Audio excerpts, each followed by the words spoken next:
My husband sat across from me at our dining table, looked me directly in the eye and said, "You've become someone I don't want to be seen with anymore.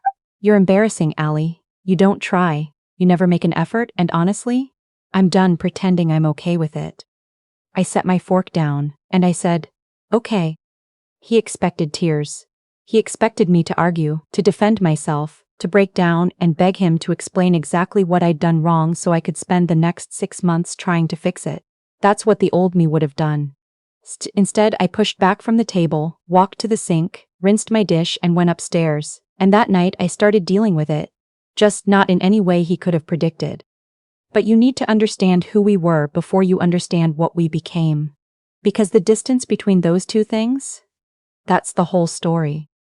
I'm Allie. I'm 32. I'm an interior designer, which means I work from home, usually in paint-stained joggers, surrounded by fabric swatches and mood boards pinned to every available wall of my house. My house. That detail matters. I'll come back to it. Ethan and I met when I was 27. I was at a gallery opening downtown for a client. I'd done the interior staging for the event space, and he walked in with a group from his real estate firm, all of them in sport dispiss coats and that particular kind of effortless confidence that comes from closing enough deals to believe the world will arrange itself around you. He wasn't the most polished one in the group. He was the one laughing the loudest at something someone else had just said. I noticed him because he seemed genuinely delighted. And that was rarer than I expected, in a room full of people networking at each other. He introduced himself, asked if I was an artist, and when I explained what I actually did, he listened like it was the most interesting thing he'd heard all week. He asked follow-up questions, real ones. We got coffee 2 days later. Then dinner, then more dinners, and more weekends, and before I'd quite understood how it happened, we had a routine. Saturday morning runs on the Greenway, his terrible cooking experiments on Sunday nights, late evenings on my back porch with a bottle of wine and whatever podcast he'd found that week. I'm not a podcast person, but I listened to every single one just to argue with him about them. That was ours. 2 years in, we got married. Small ceremony, 40 people, my aunt's garden in Asheville. My parents cried. His parents shook my hand like I just closed a deal. I should have noticed that. I didn't. The first year and a half of marriage was everything I'd hoped it would be. We turned the guest room into his home office since his commute was long. We adopted a beagle mix from the Humane Society and named him Fig. We fought about whose turn it was to do the grocery run and whether to spend Thanksgiving with my family or his, and whether the kitchen backsplash should be white subway tile or something more interesting. We were happy in the ordinary way, but solid, warm, real. Then somewhere in year 2, Ethan started pulling back, not all at once. Gradually, like a tide going out. You don't notice at first, you just realize one day that the beach is longer than it used to be. He stopped sitting on the back porch with me in the evenings. Said he needed to decompress differently after work.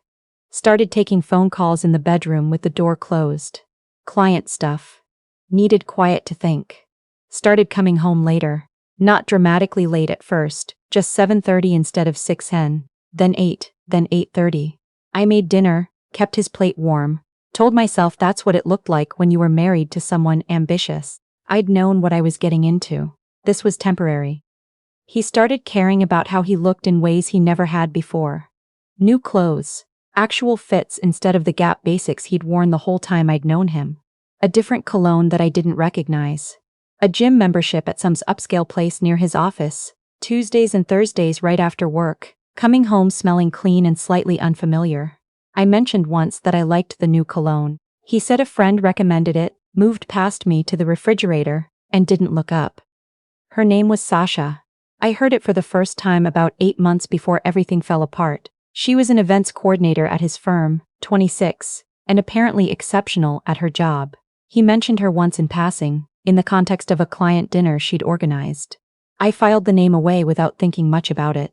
Then she came up again, and again. The way a song gets lodged in your head even though you can't remember consciously hearing it.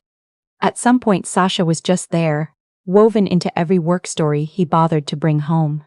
Sasha's idea for the quarterly showcase. Sasha had found the perfect venue for the Henderson account dinner.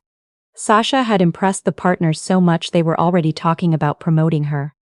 I wasn't jealous at first. I told myself that was maturity. Now I understand it was something else entirely. I think I'd already made myself so small inside our marriage that I'd stopped believing I had the right to occupy any space, including the space right next to my own husband.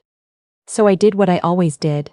I tried harder, bought clothes I didn't particularly need, made his favorite dinners more often. The roast chicken, the pasta we'd loved on our honeymoon in Italy, the chocolate lava cakes that took an hour and used every pan we owned, got my hair done, started putting on mascara before he came home, like I was getting ready for a date that kept failing to materialize. One Friday in November, I planned everything carefully, made reservations at the restaurant where we'd celebrated our first anniversary, left work early to get ready, put on a dress he'd once told me made him happy just to see me in. He texted at 5:47 to say something had come up at work, couldn't make it, sorry. I went to the restaurant by myself, sat at the bar, ate my dinner, told the bartender I was waiting for someone who wasn't coming, because at least that was true. The night everything ended started like 100 other ordinary evenings. We were sitting down to dinner, salmon, something simple I'd thrown together, and he was scrolling through his phone while I was talking about a project I was genuinely excited about. A big residential renovation in Myers Park, the most visible work I'd landed in years. I was explaining my vision for the living room, when I looked up and realized he hadn't heard a single word. Ethan. What? He looked up with that expression, not quite annoyance, just a complete absence of interest. I was talking. I know, sorry, long day. And something in me just stopped. Stopped making excuses.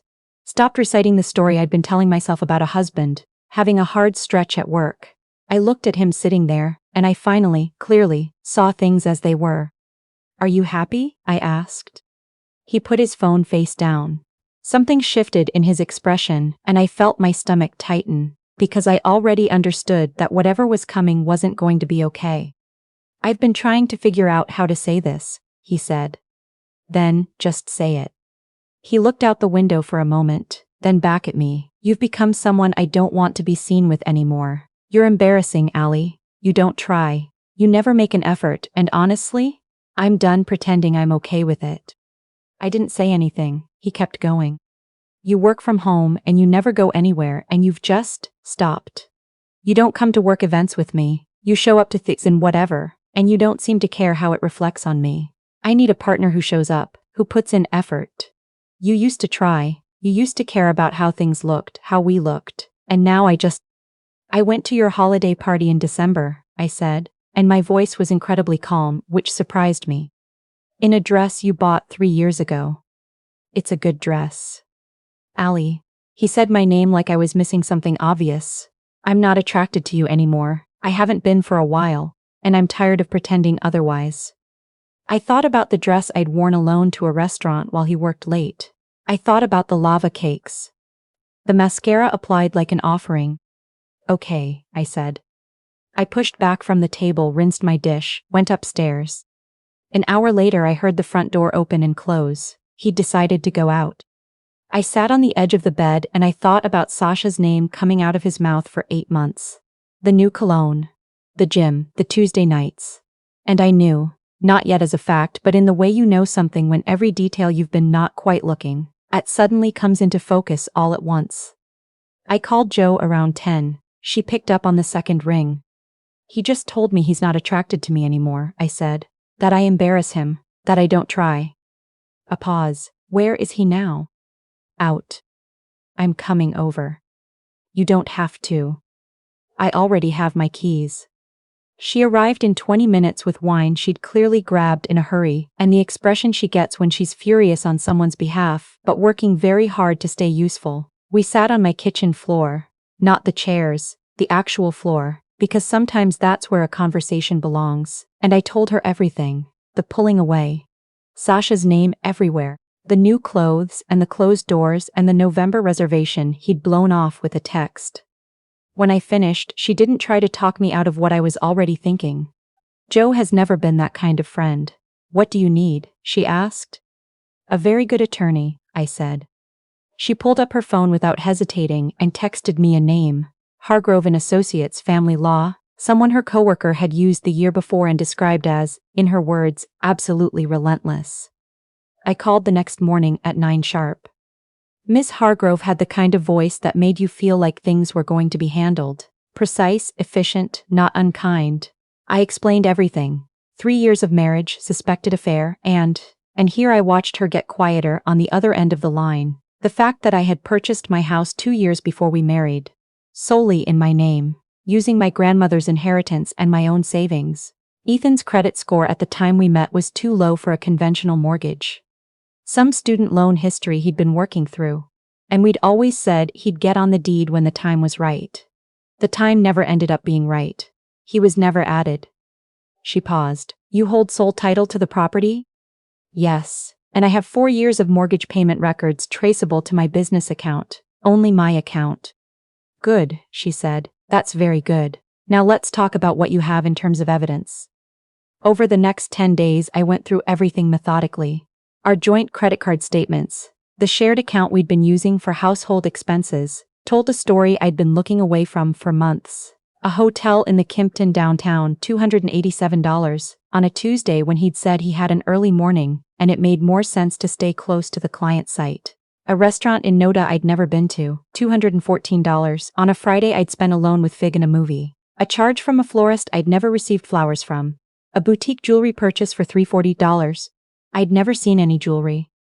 I organized everything by date in a folder I named Q4 Tax Reference 2024. Ethan would never open anything that boring. Then I found the texts. He had a habit of leaving his work phone on the kitchen counter when he showered. It was a company-issued device, which made it technically shared marital property. I knew his passcode, his mother's birthday, something he'd told me himself during our first year together. I told myself I was just looking. What I found wasn't something I could unknow. Sasha, hundreds of messages. Can't wait for Thursday. Just us, no interruptions. She has no idea. You know that, right? His reply, no. And honestly, I don't even care anymore. You're everything I've been missing. From him, sent at 11:22 on a Wednesday, the night he'd told me he was on a conference call. I took screenshots, backed them up in 3 places, went back to my desk, opened my design files, and worked on the Myers Park proposal until my hands stopped shaking. Miss Hargrove filed that Friday. Ethan was served at his office on a Thursday afternoon the following week. My phone rang 20 times over the next 4 hours. I watched his name light up the screen from across the room, counted the calls, and kept working. That evening he came home and stood in the kitchen doorway, with an expression that was meant to be intimidating, and landed somewhere closer to stunned. What did you do? Filed for divorce. Without even talking to me first. You talked to me, I said. At the dinner table, you told me exactly what you thought of me. I took your advice. Allie. I know about Sasha. I kept my voice entirely level. I have the hotel charges, the restaurant bills, the jewelry receipts, I have the texts. I paused. I have all of it, and so does my attorney. His face went a color I'd never seen on him. How did you? Doesn't matter. What matters is I have it. I turned back to my laptop. Oh, and regarding the house, you'll want to look into the deed before your attorney files anything about property division. Your name isn't on it. It was never on it. I bought this house before I ever met you, and I've made every single mortgage payment from my account for 4 years. Miss Hargrove was very interested in that detail. He stood there for a long moment. When he spoke again, the confidence was gone, replaced by something hollower. We were married 3 years. I lived here. That has to count for something.